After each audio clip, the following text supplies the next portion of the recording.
پہلے تو میں نے مسلمانوں کے اخلاق سنے تھے، اب تو میں نے دیکھ بھی لیے، پر یہ بتا جب 12,000 آیا تھا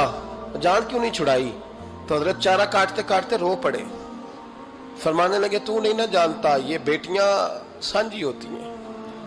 پتہ نہیں نا؟ میرے رسول پاک نے تو حاتم تائی کی بیٹی کے سر پہ کپڑا رکھ کے کہا تھا بیٹیاں برابر ہوتی ہیں، تو یہ نہیں پتا جب اس کی 6 بیٹیوں کی شادی ہوئی ہے میرے اندر روحانیت کتنی بڑی ہے۔ فرمایا پھر 12,000 آیا ہے تو 2-4 بچیاں پھر گئی ہیں، تجھے نہیں پتا میں اندر سے راضی کتنا ہوں، میں تیری نوکری کرتا رہوں گا، پتہ نہیں اللہ کتنی بیٹیوں کو بیاہ دے گا۔ اتنا رویا وہ عیسائی کے پیروں میں بیٹھ گیا، کہنے لگا بابا میں نے تیری مخالفت کی ہے پر تیرے قریب آ کے پتہ چلا ہے کہ تو بہت اونچے اخلاق کا مالک ہے، اور اگر تیرا یہ مقام ہے تو تجھے اخلاق سکھانے والے محمد عربی کی شان کتنی ہوگی۔ ظالم کی بولیے جاتے نہیں لوگ جھوٹے گواہ بن کے، وکیل صاحب کو نہیں پتا ہوتا کہ یہ بندہ مجرم ہے جو میرے پاس آیا، کیا مجرموں کے وکیل نہیں ہوتے؟ بولے تو اس کو پتہ نہیں ہوتا وکیل صاحب کو کہ یہ صاحب مجرم ہے، میرے پاس مقدمہ لے کے آئے، اور اگر بے ادبی نہ ہو جائے تو میرا خیال ہے قاضی عدالت کو بھی پتہ ہوتا ہے کہ مجرم کون ہے اور مظلوم۔ میرے نبی پاک صلی اللہ علیہ وسلم نے اس قدر زیادہ سختی فرمائی اس مسئلے میں، فرمایا جس کو پتا تھا کہ فلاں آدمی ظالم ہے، ظلم کر رہا، پھر وہ ظالم کا گواہ بنا یا اس نے ظالم کی مدد کی، کتنی کی؟ شارحین لکھتے ہیں چاہے اس نے ایک جملہ بول کے کی، چاہے ایک، سارے بولیے، چاہے ایک غریب کو اس نے ظلم کیا تو کہتے ہیں علاج یہ سی،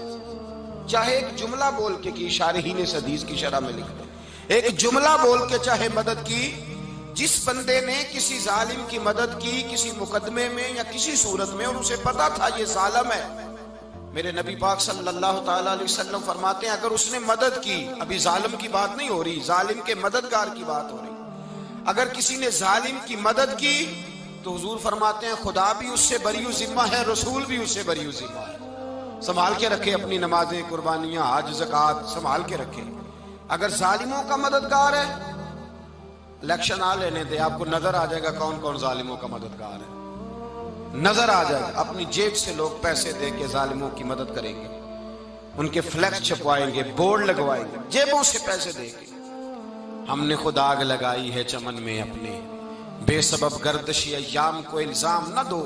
ہم نے خود نور کا ظلمت سے کیا ہے سودا، کر کے توہین سحر شام کو الزام نہ دو۔ ظالموں کے مددگار میدان میں آ گئے، یہ چھوٹا لفظ نہیں، میرے حبیب پاک صلی اللہ علیہ وسلم نے فرمایا جو ظالم کا مددگار ہے سن لے جو سجن کے ساتھ کچہری جاتا ہے،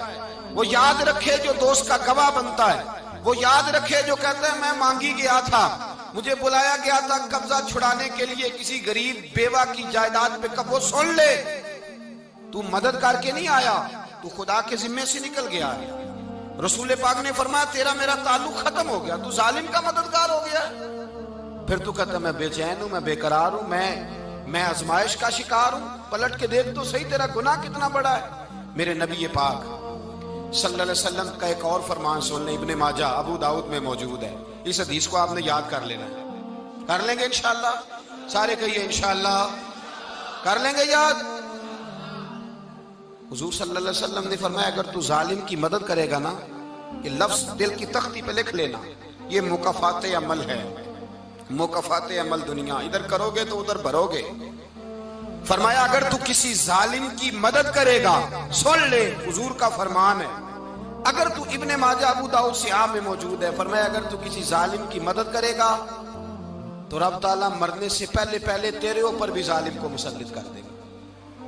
تیرے اوپر بھی ایک دفعہ ظلم ضرور ہوگا اگر تو ظالم کی، وہ کسی صورت میں بھی ہو سکتا ہے، کسی صورت میں بھی تیرا بیٹا ہی اٹھ کے ظلم کر دے گا،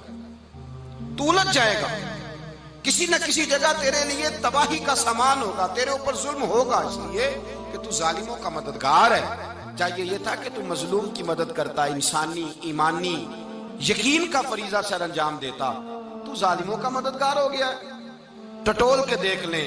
رزلٹ نکال کے دیکھ لیں، ہمارے زمانے میں ظالموں کے مددگار زیادہ ہیں، اتنی لمبی زبانیں نکال کے ظالموں کی مدد کرتے ہیں، بڑے بڑے کالم نویس اللہ نے انہیں قدرت دی لکھنے کی، تو اپنا قلم ظالموں کی مدد میں خرچ کرتے ہیں۔ وہ لوگ جن کو اللہ تبارک و تعالیٰ نے قدرت دی، ہمت دی، طاقت دی، کچھ لوگ ان کے حلقہ احباب میں، وہ اپنے لوگوں کو استعمال کر کے ظالموں کی مدد کرتے ہیں، ظالموں کی مدد کرتے ہیں۔ میرے نبی کریم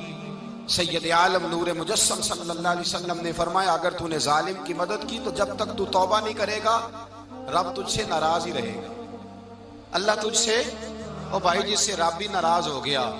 نہ کھانا نہ پینا نہ سونا نہ جاگنا نہ نیند، پھر تیری ہر چیز تیرے لیے آزمائش ہو جائے گی، پھر تیرا سایہ بھی تیرے لیے خوف کا سامان بنے گا، پھر زندگی